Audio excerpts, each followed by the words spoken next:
Ladies and gentlemen, my name is Sonny Hoffman, and we are putting together an impromptu live interview with a very important person in my life. We're coming live on Facebook to my personal Facebook page, so we have a chance to get this out to some of the other family members. So, my name is Sonny Hoffman with RedneckHollywood.com, and I'd like to introduce you to my dad, Big Fred. Big Fred Hoffman. Hey, so I don't get a chance to see my father very often, so on his way here today, I had conspired to put together a little live thing for you. I know you didn't know anything about this. A few years ago, 7 years ago, my father went through a stroke, so he doesn't talk very much. Can you talk now? Yeah, a little bit. A little loud, yeah? Can you talk a little louder? Much louder.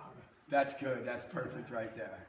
So you're Fred Hoffman, and I'm Fred Hoffman. Yeah. So I'm a junior, and you're a senior. Right. Yeah. I always remembered at home, Mommy saying Big Fred, or Big Freddy, or Little Freddy. Remember that? Yeah. Yeah. And then, so for some of you don't know, I play a character on a.com, redneckhollywood.com, named Sonny. My name is Fred, and my father's name is Fred, so I'm a junior. My mom, I grew up with my mother calling me Sonny because my father's name, when she was in the house, she would yell Fred, and both of us would answer, right? That was tough. We'd both go running, huh? Yeah. So, you have had a stroke. Yeah. 7 years ago. Yeah. 7 years ago.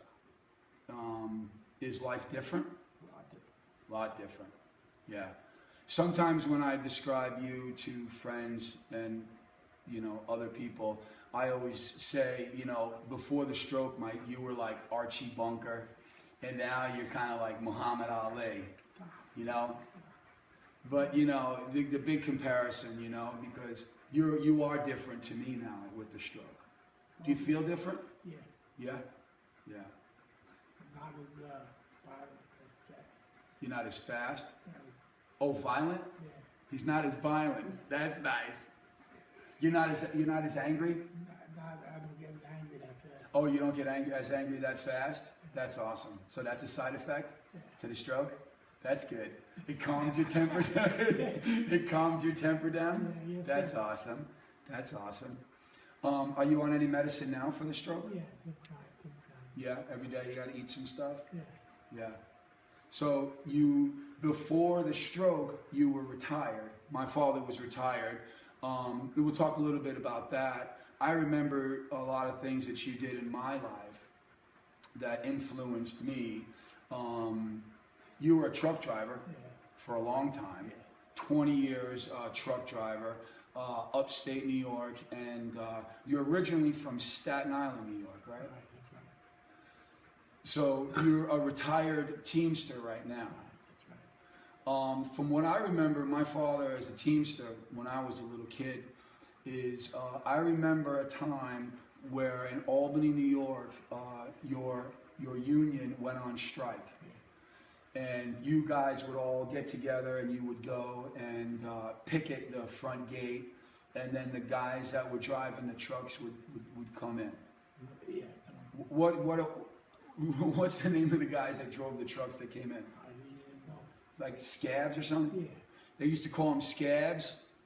When I was a young kid, I remember times when my father used to get arrested and for his union causes, and maybe in the middle of the night or in the afternoon, my mother would have to go and get him out of jail, and it would be like, hoorah, Big Fred got arrested for the union stuff. Is that what you guys did?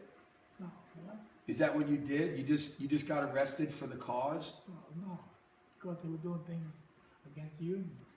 Getting arrested, was that an accident, or did you plan to get arrested? You got arrested because you were sticking up for the union. Sticking up for the union?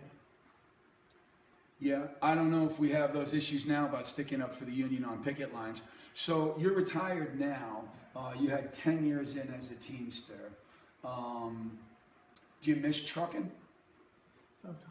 Sometimes? Yeah. I remember you all my life. My father was what they call a city driver.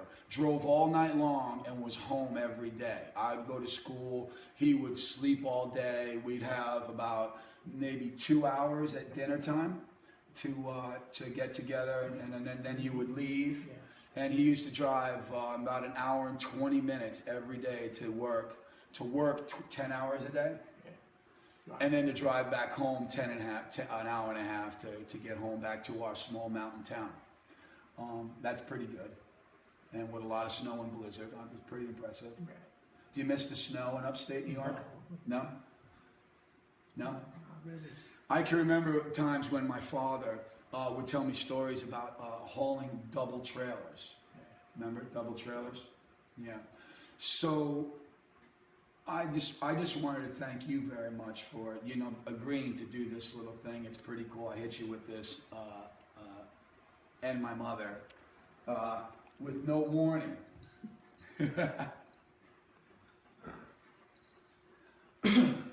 So thank you very much, Senor Hombre, Mr. Federico Hoffman. Now your last name is German, right? So you have German ancestry. That's more in line with the Scottish redneck lifestyle that we live here in Mooresville, North Carolina, part of the Earnhardt family Scottish legacy.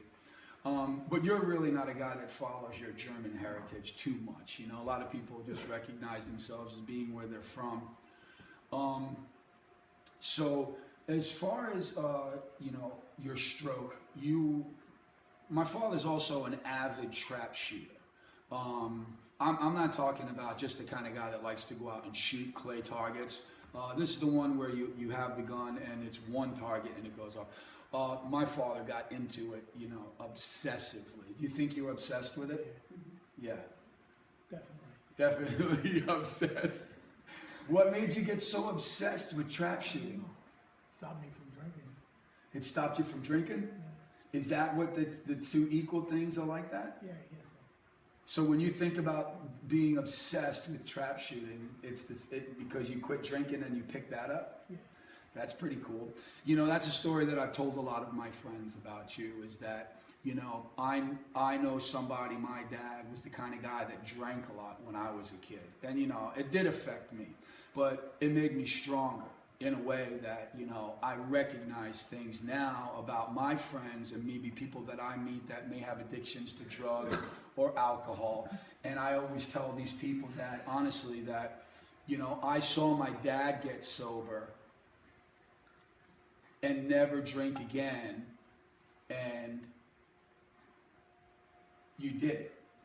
You don't drink right now. No, I don't. You don't drink. But you picked up trap shooting.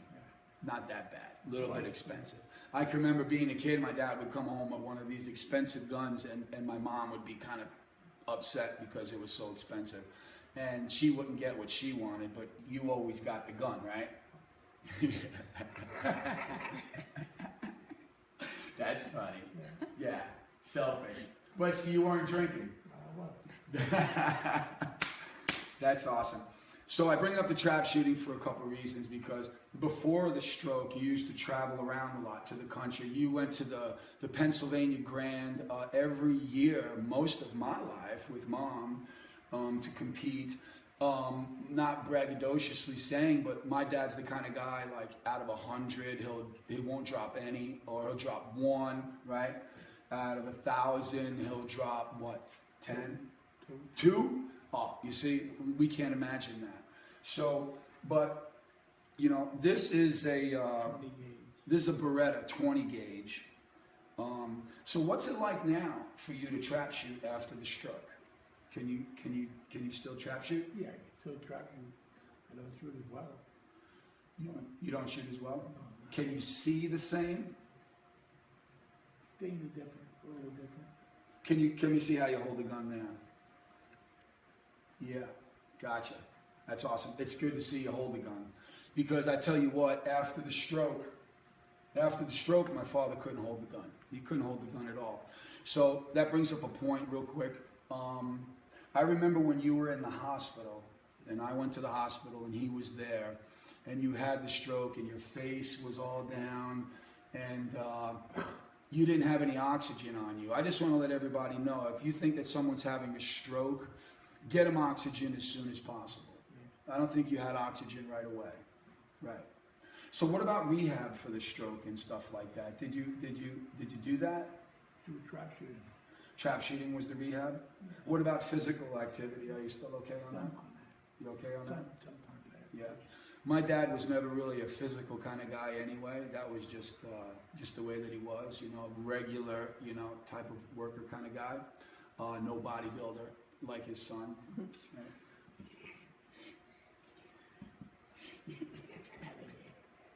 He likes that. So get some oxygen on your family members if they get, if you think you're having a stroke, right away. I remember when the doctor came in, a young guy, I said, hey, listen, why don't you get some oxygen on you? And he was like, why? And I said, I think he's having a stroke. And the doctor said, well, how do you know that? And I said, I've been watching a lot of TV lately. I think my dad's having a stroke. Thanks for tuning in. We do want to, before we started this broadcast, we had a conversation. Dad, do you remember the music artist named Prince? Yeah. Well, Music Land, Mooresville, North Carolina, Lake Norman, The Point, and Dad. We want to remember Prince, who passed away today or yesterday. I'm not sure when. But a music legend, and he will be missed and instrumental in changing the industry. So thank you very much, Prince. God bless you and your family. Before we go, Big Fred, do you have any advice for anybody, any trap shooters out there? Yeah, just don't ever give up. Don't ever give up? They eat one target at a time. One target at a time, don't give up. All right. Well, I love you. As the director. All right. Well, I'll see you later. Thank you so much. It was good to see you. And thank you for doing this impromptu video for me. And hey, listen, if we could give a plug out to the Charlie Brown Gun Club, located in Cottrell, North Carolina. Rock on Charlie Brown. They do trap shooting and skeet shooting, right? I love you. I love him. Do you love your dad? I love my dad. I love you.